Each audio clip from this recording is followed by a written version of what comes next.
అందరికీ నమస్కారం. ఇవాళ మనతో ప్రముఖ ఆస్ట్రాలజర్ జ్యోతిష శాస్త్ర పండితులు మాడుగుల శివప్రసాద్ గారు ఉన్నారు. జూలై నెలలో కర్కాటక రాశి వారికి ఎలాంటి ఫలితాలు ఉండబోతున్నాయో వారి మాటలను తెలుసుకుందాం. గురుగారు నమస్కారం. ఆశీర్వచనం. గురుగారు, జూలై నెలలో కర్కాటక రాశి వారికి ఎలాంటి ఫలితాలు ఉండబోతున్నాయి కాస్త వివరించండి. శ్రీ మహాగణాధిపతయే నమః. ఐం మహాసరస్వత్యే నమః. శ్రీ లలితాంబికాదేవియే నమః. మాస ఫలాల కార్యక్రమములో భాగంగా ప్రతి నెల కూడా ఈ మాసములో 12 రాసుల వాళ్లకు ఎలా ఉంటుంది, ఏమిటి, ఎలా జరగబోతున్నాయి అనేటువంటి విషయము గురించి మనము ప్రతిసారి చెప్పుకుంటూనే ఉన్నాం. ఇప్పుడు కూడా జూలై మాసం అంతా కూడా ఎలా ఉంటుంది, ఈ జూలై మాసము అని మాసం అంటున్నాము కానీ మనము ఆంగ్లము పేరుతో మనము ఇంగ్లీష్ పదంతో మనం మాట్లాడుతున్నాము కానీ ఆషాఢమాసం అనేటువంటిది 6వ తేదీ నుండి ప్రారంభమవుతున్నది కాబట్టి జ్యేష్ఠమాసము అయిపోయి ఇక్కడ దక్షిణాయనము ఉత్తరాయణం అయిపోయి దక్షిణాయనము కూడా ప్రారంభమవుతుంది. కాబట్టి ఈ మార్పులు చేర్పులు అయనము ఎప్పుడైతే మార్పు జరుగుతుందో కూడా కొన్ని గ్రహాలు అనుకూలముగా కొంతమందికి చిన్న చిన్న స్వల్ప ఏదో మిశ్రమ ఫలితాలుగాను ఉంటాయి. అయితే ప్రతి వాళ్ళు కూడా వ్యక్తిగతమైనటువంటి జాతకాలు అనేటువంటివి చాలా అవసరం. ముఖ్యంగా అందరూ ఒకే లగ్నములో పుట్టి ఉండరు కదా. ఎవరెవరు ఏ లగ్నములో పుట్టి ఉంటారో ఆ లగ్నము నుండి మనము చూసుకోవాల్సినటువంటి అవసరము ఉంటుంది. కాబట్టి పైగా ఈ మాసములో శని వక్రగతి అనేటువంటిది కూడా ఉన్నది. కాబట్టి ఎవరెవరికి ఎటువంటి ఫలితాలు ఇస్తారు, ఏమిటి, ఆ ఫలితాలు ఎలా ఉండబోతున్నాయి అనేటువంటి దాని గురించి ఇప్పుడు నేను మీకు క్షుణ్ణంగా తెలియజేస్తాను. కర్కాటక రాశి వారికి ఈ జూలై మాసంలో ఎలా ఉంది అంటే మహాద్భుతముగా ఉన్నది అనేటువంటిది తెలియజేస్తూ ఉన్నాను. చేపట్టినటువంటి పనులన్నీ కూడా సకాలములో పూర్తి చేసుకోవటము, విజయము సాధించటం, ఏది అనుకున్నా ఎటువంటి పని పట్టుకున్నా అనేక రంగాలలో ఉండేటువంటి వాళ్ళు ఉంటారు ఈ రాశి వాళ్ళు. ఎవరెవరు ఏ రంగములో ఉండేటువంటి వాళ్ళు ఆయా రంగములో కావాల్సినటువంటి పనులు చేసుకుంటున్నప్పుడు వాళ్లకు విజయం అనేటువంటిదే ఉందిగాక వెనకడుగు వేసేటువంటి పరిస్థితి లేదు. అన్ని వ్యవహారాలలోనూ విజయము సాధించి తీరుతారు. అన్ని వైపుల నుండి ఆదాయము అనేటువంటిది వస్తుంది. చూడండి, ఇక్కడ ఏం చెప్తున్నా అంటే గ్రహస్థితి చాలా బాగుంది, ఏదో ఒకవైపు నుండి ఆదాయం వస్తుందండి రెగ్యులర్గా మాకు అనేటువంటిది కాదు. ఇప్పుడు ఎన్ని రంగాల్లో ఉన్నారో అన్ని రంగాల్లోనూ అన్ని రకాలుగా మీకు ఆదాయం అనేటువంటిది ఏదో రకంగా వచ్చి తీరుతుంది. అవసరానికి సరైనటువంటి సమయానికి ధన సహాయం అనేటువంటిది మీకు అందుతుంది.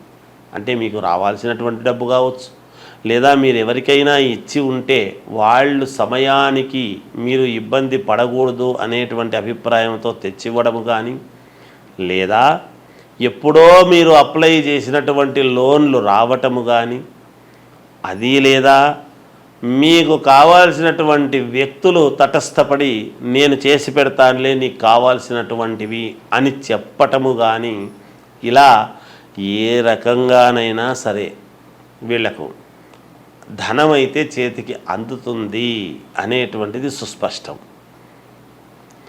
వ్యాపారస్తులకు అనుకూలమైనటువంటి ఫలితాలు ఉన్నాయి.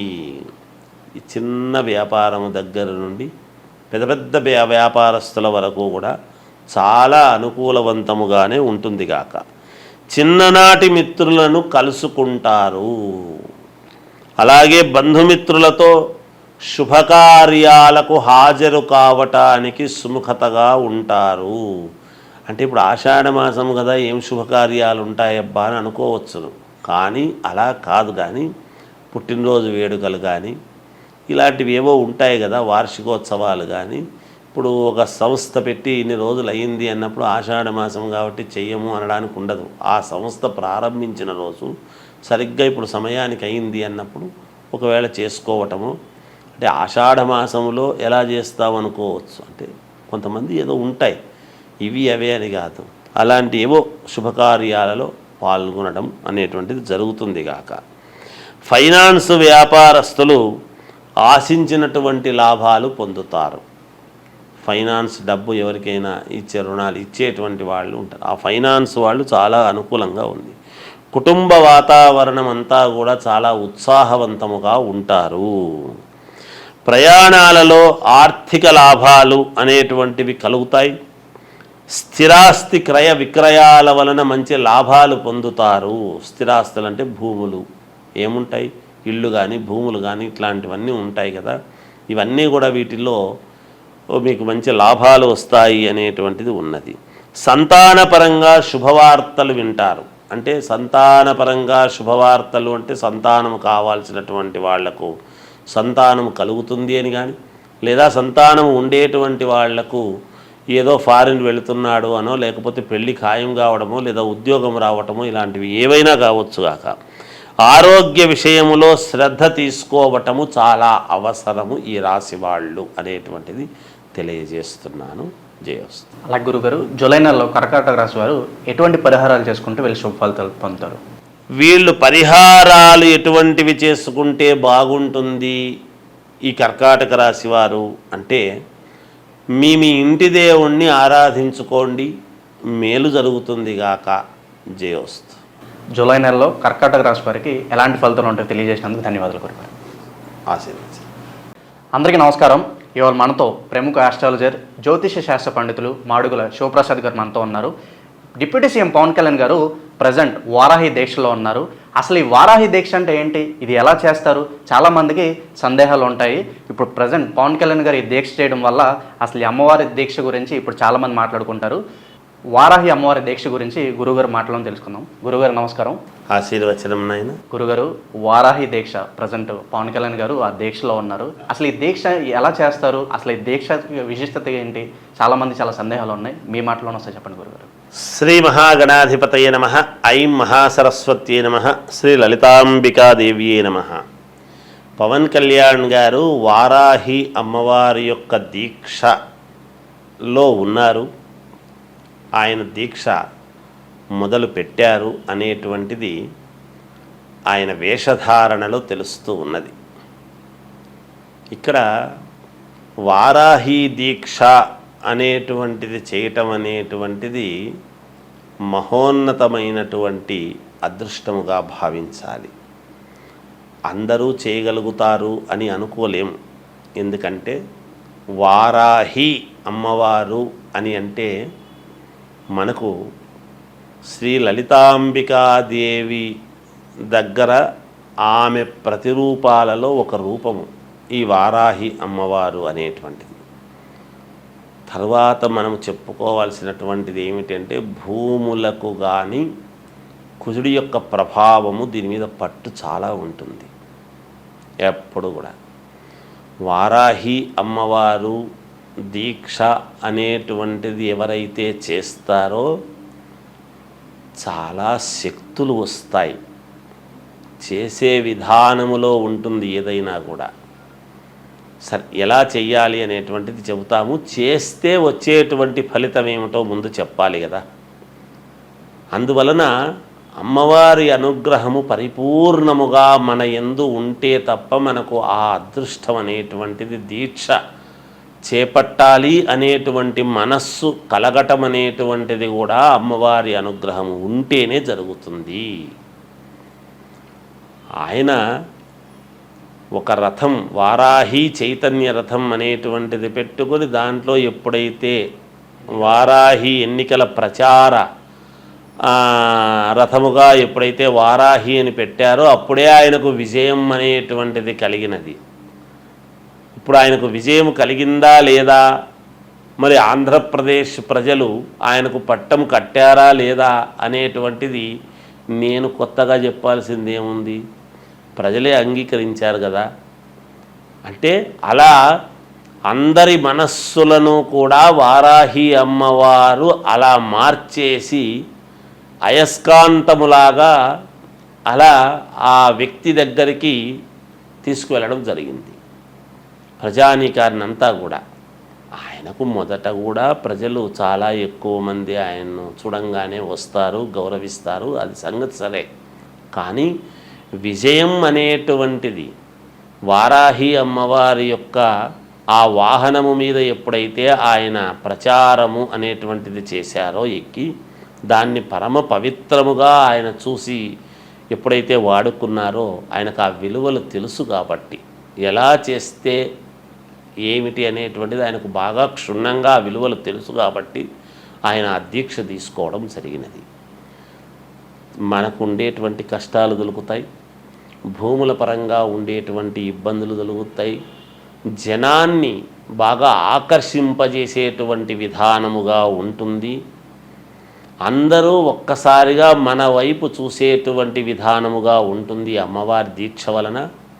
తర్వాత మన వ్యక్తిత్వాన్ని చాలా పెంచుకునేటువంటి విధానముగా కూడా ఉంటుంది.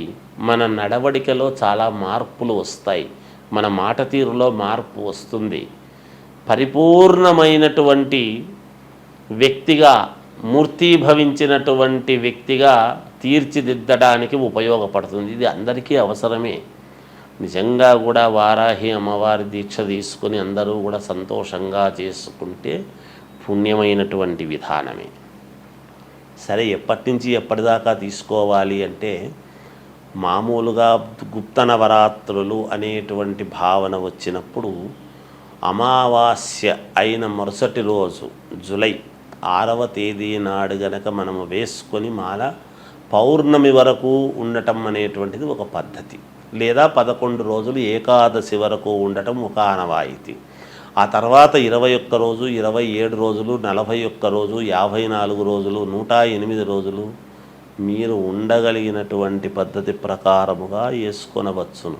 అయితే ఒక దీక్ష అంటే భవానీ దీక్ష అని కానీ, శివమాల అని కానీ, ఆంజనేయ స్వామి మాల అని కానీ, అయ్యప్ప స్వామి మాల అని కానీ, ఇలా అనేక రకాల దేవతల పేర్లతో మనం వేసుకుంటూ ఉంటాం. వారాహి అమ్మవారి యొక్క దీక్ష కూడా పరమ మహోన్నతమైనటువంటి దీక్ష. ఇది శాపనిద్ర, మామూలుగా బ్రహ్మచర్యము పఠించటము, తినటము అనేటువంటిది తక్కువగా, అల్పాహారముగా తినటం, ప్రతిరోజు కూడా అమ్మవారి అష్టోత్తరము కానీ, సహస్రనామావళి కానీ, అమ్మవారి ప్రతిమ పెట్టుకొని చేసుకోవటం, ఇవన్నీ కూడా ఉండి చేస్తూ ఉంటే నిత్యము నివేదన అమ్మవారికి అన్నీ చేస్తూ ఎప్పుడైతే ఉంటామో సర్వ కష్టాలు తీరుతాయి అని అంతరార్థం.